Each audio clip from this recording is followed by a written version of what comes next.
everyone. Hey, you're in the office with Joseph Skoda. Not just any Joseph Skoda, Joseph Stephen Skoda III. Some may call me lieutenant or captain or sergeant or doctor or commander or all kind of other things. It doesn't really matter your title if you don't have the confidence. Today I'm going to talk to you a little bit about confidence, something I did not really have a few years ago. Even when I did my 21 years in the Air Force, sure, I moved up the ranks, sure, I learned my job real well, sure, I traveled the world, but I was always kind of a follower. Even when I supervised people or was in charge of projects, sure, I became the expert, the subject matter expert we like to call ourselves, but I did not always display the confidence when sharing my ideas, my vision, or even my research, especially with superiors. So I want to tell you a little something I learned. One thing for anyone to take you seriously, you better have that eye contact. You better look them in the eyes, you better look sincere, and you need to display that confidence. You can have a little swagger in your walk when you talk to them. And do not be foolish, don't act too humorous. We all need to have a little humor when we talk to people, but don't be idiotic crazy about it. Showing confidence, the first thing is eye contact, like I said. The next thing is posture. Are your shoulders slouched down?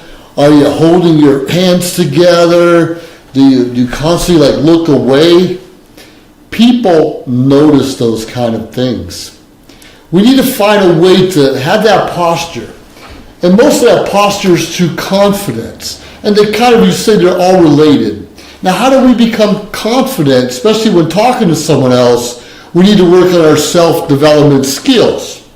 We either need to read more, or watch more videos that give us the knowledge we need, or listen to experts in the field. Go to webinars, seminars.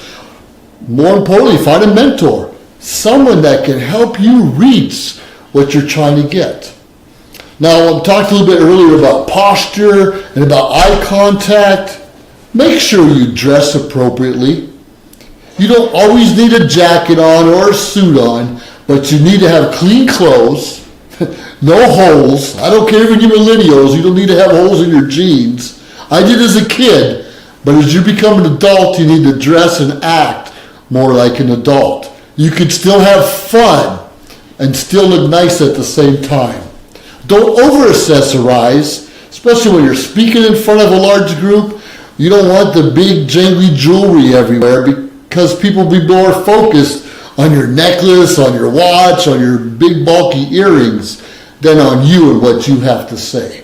To develop that confidence, you want people to take you seriously.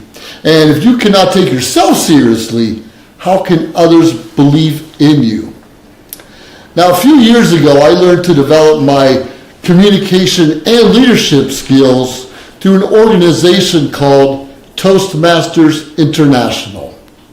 Now, I haven't even been a member 5 years yet. I'm currently the Division E Director of District 33, and God willing, I'll be the Club Growth Director next year for the district. Something I have a passion for, and probably because I was afraid of speaking, especially in public, for most of my life. In fact, it took me 12 years to get my first associate's degree because I was afraid of speaking. I was afraid to take speech in college. Duh, that was stupid. Everyone needs to know how to dance. We need to know how to communicate, and we need to develop the confidence. So not only for the workplace, but for relationships around us. For our children's sake, we need to step out there and display and show it the confidence that we all have. Sure, I was shy as a kid, and sports helped me get out of it a little bit, but I was not going into places where I did not know someone and trying to get in a conversation. Now, I would listen. As you know, we have 2 ears and 1 mouth, and that's another part of confidence, is the good part of communicating or even leading. Use those ears first, because we need to actually listen to the people we're trying to develop a relationship with. Don't think you have all the answers. I don't have all the answers. So it's important to listen first to find out where we can fit in and where we can contribute to a meaningful conversation. Confidence is so huge, especially when you're asking someone out for the first time. Hello, you want to have dinner? You want to go to movies with me? You want to meet me at the park? If you don't show that sincerity, if you don't look them in the eye and shake the hand firmly, none of that wishy-washy handshake, even a female, you put your thumb over their hand so they feel safe, but it's always a firm handshake. You need to display that, to show you're confident in taking them out, protecting them, and making them feel safe with you. And regardless of how your first date goes, you still want to remain friends, and you still want to look at each other with some sort of admiration, if at all possible. Which brings up another point. Most of us have been through breakups in our life. Okay, maybe even beat down at our job or in our marriages, and that's okay. You go through that little pity party for a while. You go through the woe is me, no one loves me.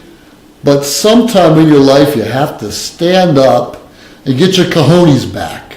Have to stand up, get that confidence, get your posture back in there, and get back on the horse or get back on the bicycle, as they say. You do whatever it takes, and don't let anyone take that away from you. Each one of us can listen to tapes, listen to CDs, we can listen to our, iPods now, whatever it is, and get motivation in our mind on a regular basis. We need to tell ourselves affirmations each and every day. Forget those voices in the background that tell us we're no good, or we're too slow, or we can't catch the ball or dribble. You are great. You are wonderful. People want to be around you. Put that in your mind. Put that in your mind when you start the day. Put that in your mind before you go to bed and throughout the day. Keep the negativity away. Keep the toxic people away. Because you have value. I have value. And our job is to serve others. And the best way to serve others is to add value to ourselves.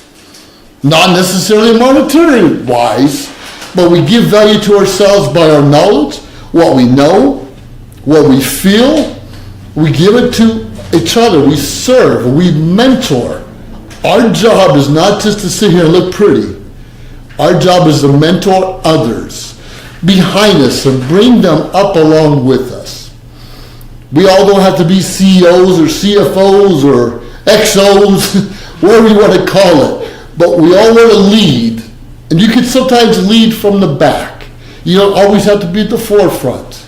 But make sure you have value and bring people along with you, because life is good and we need to support and protect each other. Build that confidence. I know you have. This is Joseph Skoda, and you're in the office, and I salute you. Look him in the eye. Keep that posture. Have a great day. Bye.